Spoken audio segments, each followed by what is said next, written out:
All right, we're talking all things matric results. In addition to announcing the overall results, the Department of Basic Education also does a technical assessment and breakdown.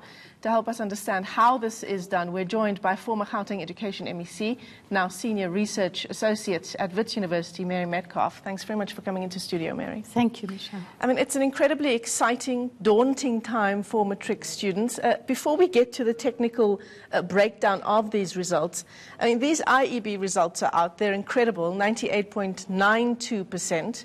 But comparing it with NSC results would be unfair, wouldn't it? Absolutely unfair. The first thing that we need to be clear about is both the IEB and the DBE's results are NSC, and they get the same certificate from Umalosi. What the IEB does is provide examinations for children in the private school sector. As soon as you work with the private school sector anywhere in the world, you're working with a group who have worked hard, as we've seen with these wonderful young people, but who basically come from a privileged environment, usually at home and at school. So we expect better results.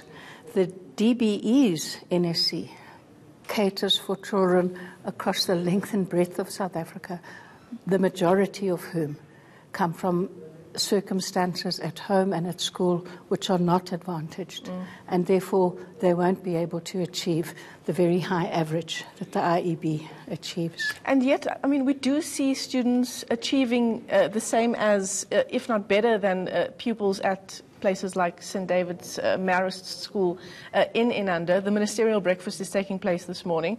We're seeing the top achievers there as well. That's even more incredible to see. It's incredible, it's fantastic, and we need to celebrate for those young people. If you look at the stories, they're stories firstly about schools that are resilient, that have succeeded despite difficult circumstances, as well as the pattern of the wealthier schools who regularly produce, the wealthier public schools that regularly produce outstanding results. But always there's human agency. There's heroic stories of young men and women who, despite very difficult circumstances, have worked very hard to succeed. And as a country, we need to celebrate that. Absolutely. So, Mary, take us through the kind of technical breakdown that we do see once the results are released by the Minister midnight tonight. So, tonight the Minister will release the results at about 6 o'clock. Before that, the DG of Education will present the statistical breakdown, and we're all looking forward to seeing that. I'm expecting that there's not going to be major changes from what we've seen previously. So the statistical breakdown is a smorgasbord of data. If you're a data geek, you can spend weeks just analyzing it because it gives you information. Well, firstly, it spends a lot of time looking at the validity of the results and how reliable they are and the steps that have been taken by both the DBE and by Umalosi to ensure that they're reliable. Then it looks at the class of 2018 and how different it is from previous years, how many children wrote, how many were progressed, how many wrote different subjects, how many passed, how many got a bachelor's pass.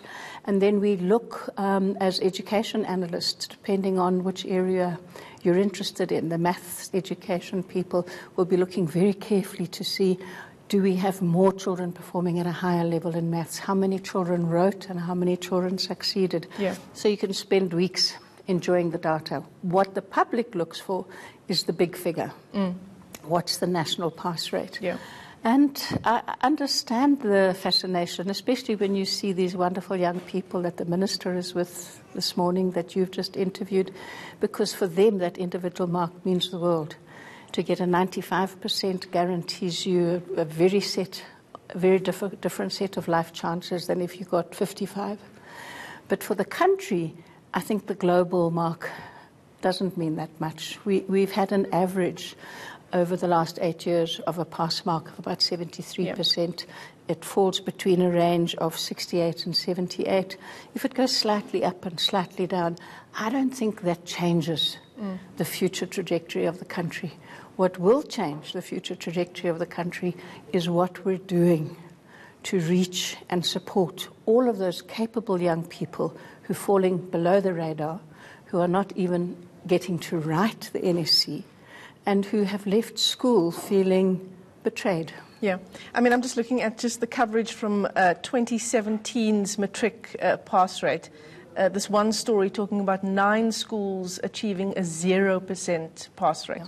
Those are the kinds of challenges we're looking at. Those challenges are unusual and extreme, and they usually, from my experience, have to do with a complete breakdown of relationships in a school and between the school and the community, and provincial departments have to deal with that. The second reason we get that complete aberration is where we have demographic patterns which are very sparse. And you have high schools trying to offer the full set of matric subjects to a very small number of learners. And that is something that we also need to develop innovations to help us address multi-grade schools at high school.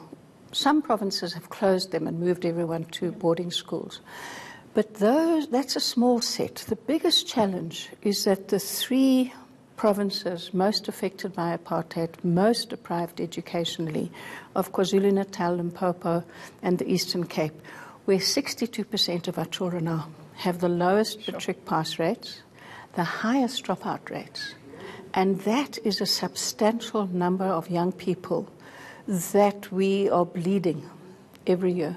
And we have to have a clear, targeted focus on what we're going to do about it, starting from primary school. But the thing is, we still don't have a clear, targeted focus on what we're going to do about it. Well, the National Development Plan has set some very important goals. It said, firstly, that all children should be able to read and write by grade 3. It said that we have to improve the number of children who are passing literacy and numeracy at the level of 50%, I'm presuming all the way from grade 3 to matric. And it also says we have to improve the retention rate to 90%. Our retention rate at the moment to matric is probably between 50 and 60, closer to 50. But that can't just be on the shoulders of government, can it? You're right. Communities also have a role to play, but it is government that must develop consensus around what are the strategies behind which communities need to come behind us. We've got 12 years between 2030. And it's not a long time. It's not a long time. We have to address it. We have to address early grade reading and early grade maths. If children are proceeding into grade 4, where currently only 22% of children in grade 4 can read for meaning in any language, and that are moving into the complexity of subject teaching textbooks, their future educational path is almost set in stone. Let me not say that. We've spoken about human agency, about teachers who do remarkable work, about individuals.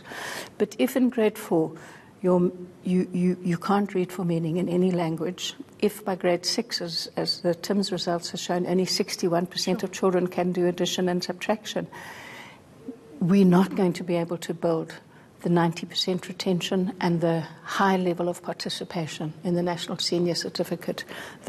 One of the greatest challenges is to have comprehensive, clear programs for improving maths and literacy that reach all teachers, that give them the resources, that make sure that children have the books to read and can confidently begin to read, I think, primarily in a language that they're comfortable with. And, you know, you talk about giving teachers all the skills and all the equipment that they need. Provide the schools with toilets as well. Make sure the children are fed. Absolutely. Absolutely. I mean, we could sit here all day and talk about this. Would be happy to. Unfortunately, we've run out of time. Thanks very much for coming into studio. Mary Metcalfe is, of course, a Senior Research Associate at Wits University.